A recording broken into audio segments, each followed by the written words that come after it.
How's it going, folks? Today I wanted to look at the S&P covered call ETFs. Which one is the best?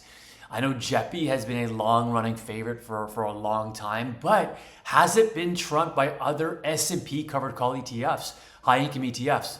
Let's jump right into analysis and check it out. All right, guys, as per usual, I want to start with the Patreon, guys. Thank you so much for the Patreon supporters. We have 41 total members. I cannot thank you all enough. If you want to join the Patreon, we have two tiers, a $5 tier, which gets you access to all the calculators, or a $15 tier, which will get you a one financial coaching discussion session a month. And there will be another tier if you guys want like more personalized, customized coaching. I'm going to set up a new tier for more in-depth coaching and more often.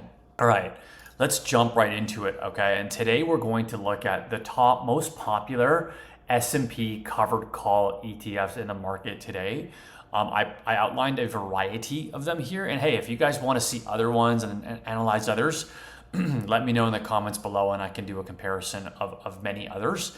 Today, the ones that we are going to compare are SPYI, which is from NEOS, GPIX, which is from Goldman Sachs, SPYI, which is Tapa Alpha SPY, and Daily Growth Income ETF, the tried and true legacy covered call ETF JEPI from JP Morgan, another legacy one from Global X, S&P 500, all as compared to the base underlying asset, which is VOO, the S&P 500 from Vanguard, okay? And right off the bat, a lot of these covered call ETFs are fairly new to the market. JEPI, XYLD is the longest standing one, which started in 2013. But really the rest of them have, a max 5 years runway, Tapa Alpha, a year runway, GPIX 2-year runway, SPY 3-year runway. So they are newer to the market. And if you're looking for more historical performance and something with more history, then buy the underlying asset. Just go for the growth and go for VOO, which has has been out for a considerable amount of time, has shown great performance over time.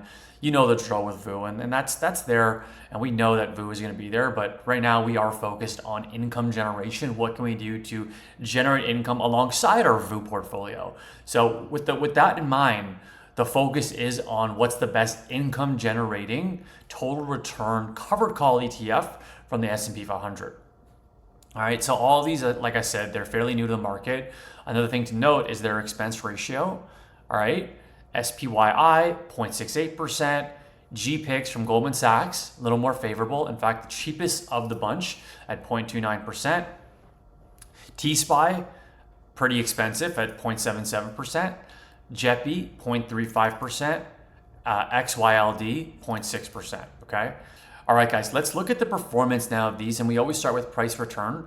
And we're going to start with a 1-year look back of these assets, okay?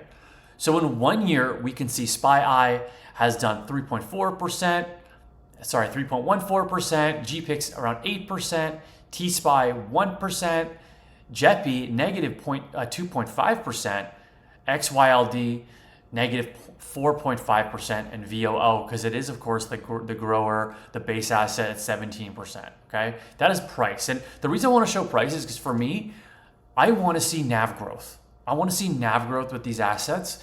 I want to see that they're either stabilizing their NAV and they're growing their NAV, they're not declining their NAV, right? That's the critical for me because I want to see green in my portfolio. Maybe that's just me, but I don't want to see red in my portfolio for capital gain, capital loss. I want to see a capital gain. Even if it's a small one, I want to see capital gain.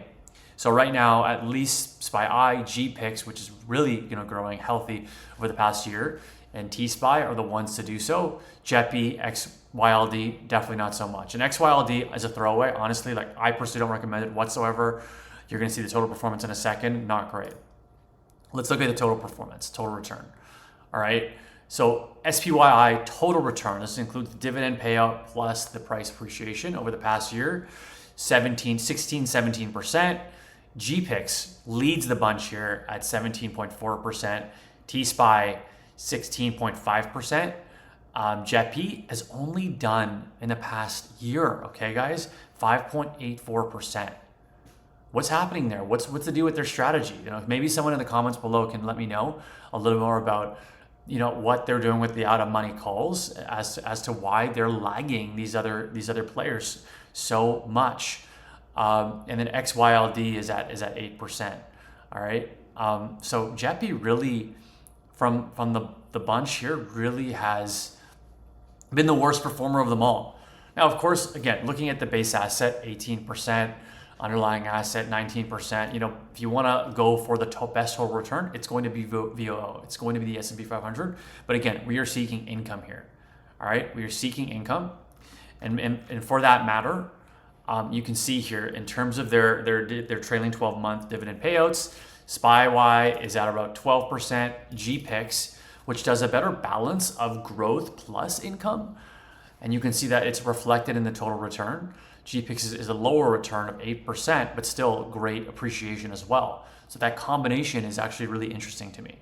Okay, SPYI really healthy dividend at 14%, JEPI 8.42%, XYLD at 13%. So if you're like yield chasing, if you're looking for the highest yields, it's going to be SPYI. If you want the best combination of growth and income, it's going to be JEPI. If you want kind of more the new up-and-comer stable one, it's going to be SPYI. And then these two, JEPI and XYLD, use it at your own discretion. Use it at your own discretion.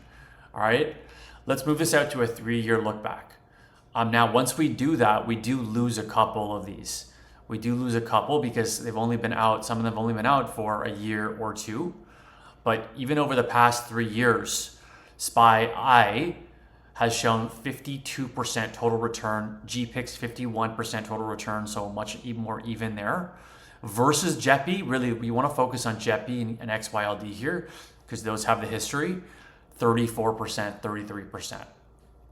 So you can see, just the wide gap, and we want to be as close as we possibly can to the S&P 500 underlying asset. And you can see here the underlying asset did 72% over the past 3 years, 52% for SPYI, and 51% for JEPI. That's in and along lines. Like, that's okay for me.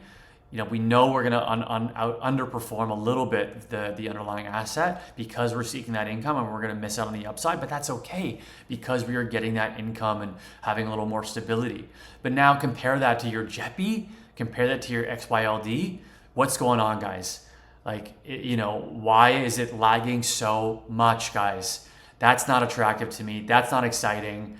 These ones are way more interesting to me, way more interesting. Looking at the 5-year, JEPI has only done 65%, in 5 years. That almost matches what SPYI or JEPI has done in 3 years. So again, not very impressive there. Not very impressive stuff. And then I want to just jump to Testfolio to give you a fair example of what SPYI has done in the inception and the time it's been out. And you can compare now since it's been out. It's been out for about a year or so. And SPYI actually has been right there alongside JEPI. So SPYI has done 17% cumulative return over the past year and a bit. SPYI 16.7%, JEPI 17.65%, but then JEPI 8%, 8%, guys. So I'd love to get your perspective on this. What do you think? Are you guys still bullish on JEPI? Is that where you allocated because it's they are a large institution, they have a great brand name, and still do an okay CAGR, but if I'm a betting man and if I'm looking at my stuff, and again, not financial advice, but how I'm looking at this is I'm going towards some of these players that are providing a better income, providing a better yield, and seemingly have more NAV appreciation. So I'm gonna move back here again. Let's go back to that year mark. Total returns, guys. SPYI 16, 17%, JEPI 17%. SPYI 16, 17%. Compare that to the JEPIs of the world, 5%, 6%. So I'm leaning towards these ones. Any of these are interesting. Of course, SPYI and JEPI have a lot more assets under management. They're much more well established versus like this Tapa Alpha company. But I'd love your perspective. Please leave a comment down below. Let me know about this. Please sub to the channel, guys. And outside of that, guys, all the best and cheers.